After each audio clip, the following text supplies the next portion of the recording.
Hello, I'm Denise Vrchota. I'm a member of the 3-Minute Thesis Planning Committee. This video will help you to plan your presentation, not in terms of your words, but in terms of your ability to engage your audience. Your 3-minute thesis presentation gives you a maximum of 3 minutes to discuss your research in ways that a non-specialist audience will be able to understand.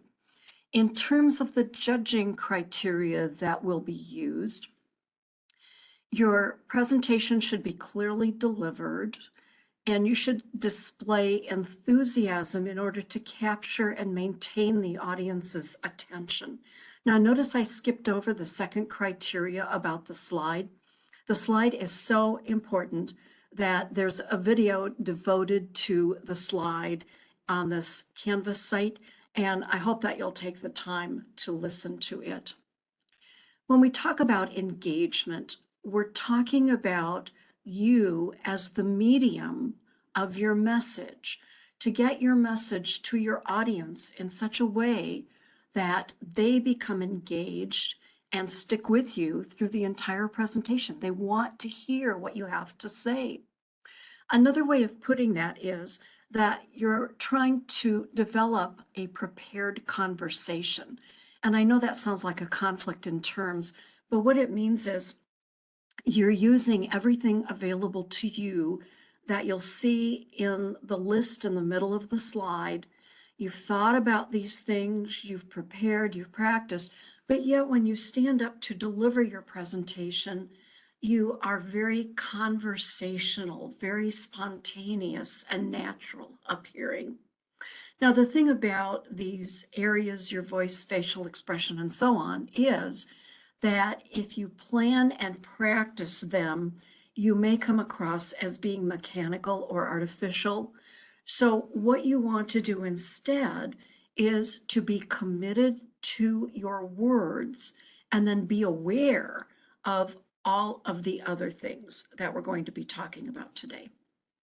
So beginning with your voice is important because it's what gives meaning to your words. In fact, there are some researchers who believe that on their own, words mean nothing.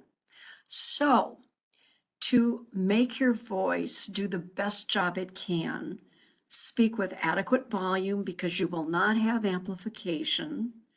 Speak clearly and slightly slower than you usually talk. And think about the purpose of your words, and then vary your vocal expression so that your words will be meaningful. It's okay to insert some occasional pauses, particularly before and after you say really important things, because that alerts your audience to the fact that something important's coming. And if you pause after, then it gives them an opportunity to consider what you said. And so, whatever. Okay, now if you're wondering, well, what was that all about? I was demonstrating verbal clutter or useless words. I use verbal clutter. I bet you do as well. But in a circumstance where you only have 3 minutes to talk about all the important things you have to talk about, you just can't afford to not make every word count. Tape yourself, listen to yourself on tape, and see where you use verbal clutter and then work to eliminate it. Your facial expression is also an area that your audience will be looking to for meaning.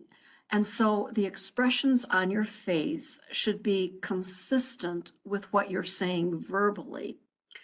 Tape yourself again, and this time pay attention to your facial expression. Do you look bored? Good grief. What can you do to help your facial expression to appear committed and interested in what you're saying verbally? Eye contact is also important because not only is it a way that you will communicate with your audience, but it's also the way that they're going to communicate with you. You look around the room, you see them nodding their support. You see their serious facial expressions. Maybe you see that they're looking at you and maintaining eye contact with you as well.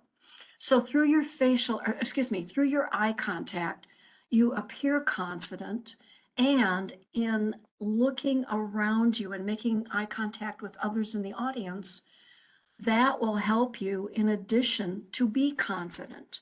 Now, if you're someone who feels the tiniest bit shy about making eye contact, one thing that you could try is picking out 2 or 3 people who are sitting at differing locations around the room and then alternate your direct eye contact with them. When we talk about gestures, we're talking about hand movements. Gestures, as with everything we've talked about, give meaning to your words. When you use gestures, make them slightly larger and slower than, oh, say, when you're talking to a friend. And then at the end of your gesture, pause for just a second before lowering your hand. If you are someone who uses gestures just as a natural part of the way you talk, it's possible that if you use gestures in the same way when you get up to speak, they will be too small and too fast and distracting. So this might be another reason to tape yourself and see if you're someone who uses just gestures constructively or in a distracted way. The minute you stand up to walk to the front of the room, your audience will get the first impression of you, and you want that to be positive. So one thing you could do is use your best posture as you walk to the front of the room, and then maintain your best posture throughout your presentation. But also dress professionally, whatever that means to you. If you are someone who thinks, well, dressing professionally means I should wear a tie, okay. If you are someone who's been wearing sandals all summer long, but you're thinking, oh, maybe for this I should wear real shoes, okay. However, if you don't feel comfortable dressed professionally, that may distract you and in turn distract your audience. So determine what is professional dress, and then you might have to practice dressing professionally and wearing your professional attire in your living space. And that's what I would suggest that you do. If your professional attire has pockets, empty your pockets, and then don't put your hands in your pockets, because that can sometimes appear more casual than would be appropriate for this event. If you're constantly brushing back your hair or adjusting your jewelry or your clothing, work to avoid the fidgeting. Might be another reason to tape yourself. You're not going to have a lot of space to manage, because your presentation will be given in the front of a classroom. So yourself, and this might take some thinking, but position yourself at the front of the classroom so that the majority of your audience can see you clearly, but so that they can also see the screen on which your slide is being projected. Don't move aimlessly around. Instead, if you must move, do so deliberately. One place where you might move to deliberately is when it comes time to integrate your slide into your presentation. Move to where the screen is upon which your slide is being projected. Stand to whichever side of the slide still allows you to be most centralized. And then, with the top half of your body, pivot toward the slide, gesture to the part of the slide to which you'll be referring in your message, swing back around so that you're facing the audience, and continue on with your message. If you are using your slide consistently throughout your speech, then I would suggest positioning yourself in that centralized location at the side of the screen and just remain there throughout your speech, because you might be gesturing several times. On the other hand, if you're only going to be gesturing to your slide once or twice, then position yourself in the centralized part of the room and move toward the slide. Move back and forth between the centralized part of the room and the slide.